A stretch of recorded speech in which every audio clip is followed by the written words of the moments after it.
You're listening to HowStreet.com radio, available online at TalkDigitalNetwork.com.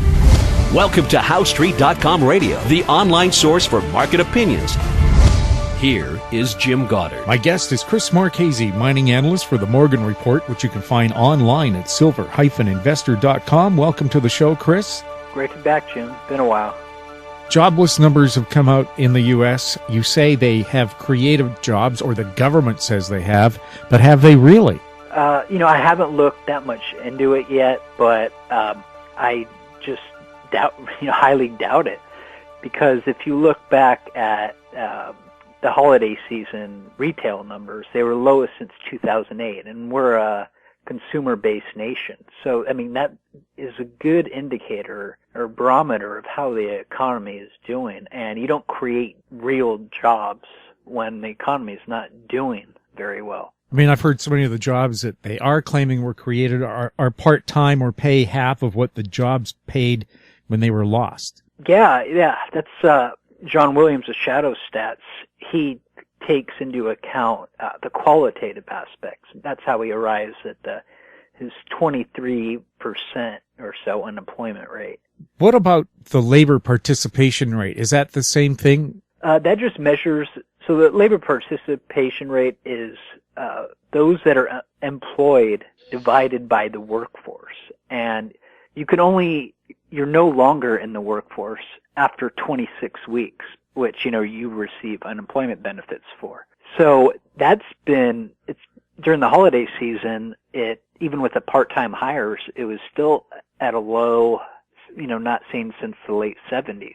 So that's not improving, even though, we get this fictitious unemployment rate of, 5.6% or whatever wacky thing that is. So when you add the labor participation rate and the qualitative aspect on top of, the headline unemployment rate, it's, much higher than anyone thinks. Sure, about quality of jobs. Yeah, McDonald's giving lessons to their employees on how to collect food stamps. I wouldn't doubt it. And, how's that? They make billions, and yet it's the U.S. taxpayer who's partially paying their workers. Yeah. It's a big moral hazard when, you have a welfare state. Also, what about economic indicators like the consumption of copper? What's happening with copper prices? They finally have crashed. I've been waiting since 2011, 10 or 11, and I was just very bearish on copper. And, it was in the mid $3 range, $3.20, $3.40, and now it's finally broken down. I saw it the other day at $2.50 a pound, and now it's at like $2.55 or something like that. But, it makes sense. The world economy is not doing well, which, everyone figures out much later than they should have. And copper's an industrial metal. So, as we talked about, there's so many mines coming online, like the Constancia mine in Peru is ramping up production. Salobo, the biggest copper mine in Brazil, is ramping up production. Then Las Bambas is about a year and a half away from reaching first production. And then you got the massive Cobre Panama project in 2018. So, there's just no upside in sight in terms of, prolonged higher prices. The recent round of quantitative easing measures, however you want to call it, by basically all the major world economies, it might artificially boost economic activity for a short period of time, but then it'll just get worse than it is now. So I'm still bearish copper. Not nearly as much, obviously, but yeah, it's been a good trade. I even mentioned, I don't know if you remember this, but I mentioned the long zinc short copper trade last year on your show. So if you'd done that, you made out pretty well.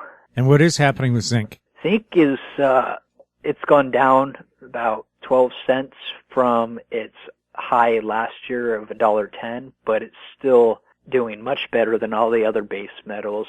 And about mid this year, we'll start seeing some of the really large primary zinc mines ramping down or becoming fully depleted, and that'll continue through 2017 or so.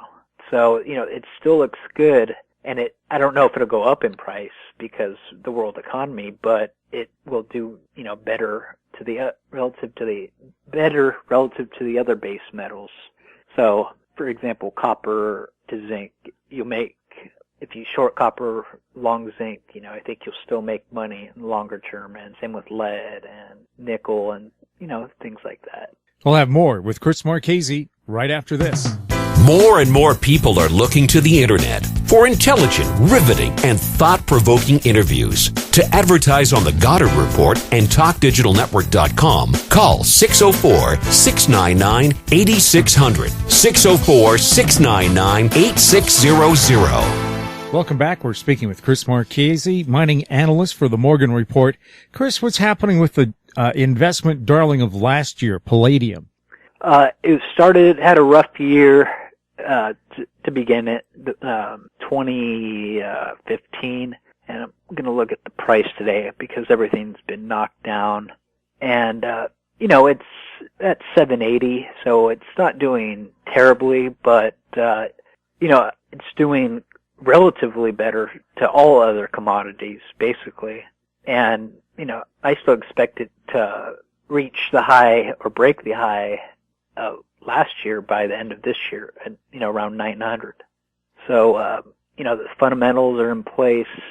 And, if Putin holds back palladium, because they produce in excess of 40% of the world palladium, he could really do some damage and send prices soaring.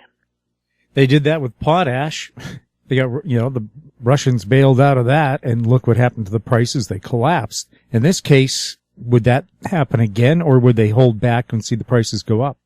They'd see the prices go up because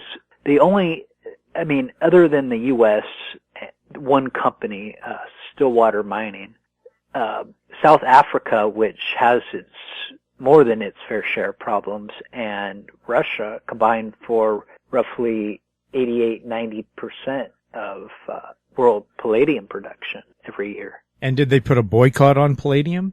Excuse me? Well, did they put sanctions on palladium like they did on other Russian products? Oh, no, because we need palladium. And what about uranium? Uranium is doing well. That's another thing I like.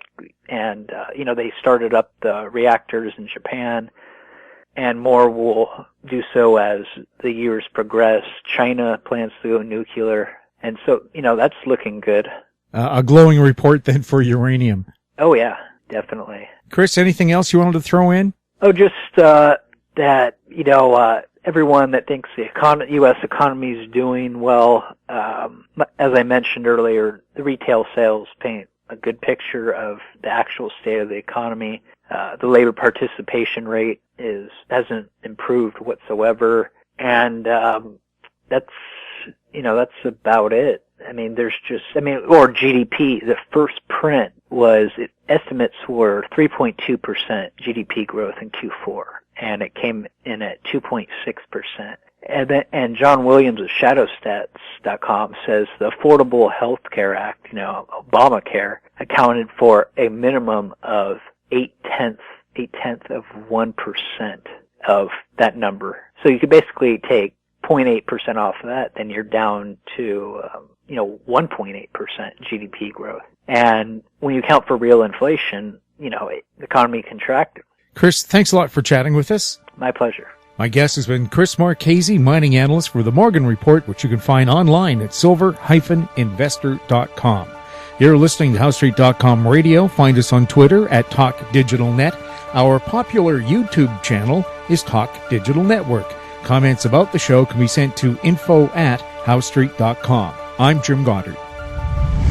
Comments made on HowStreet.com radio are an expression of opinion only and should not be construed in any matter whatsoever as recommendations to buy or sell any financial instrument at any time.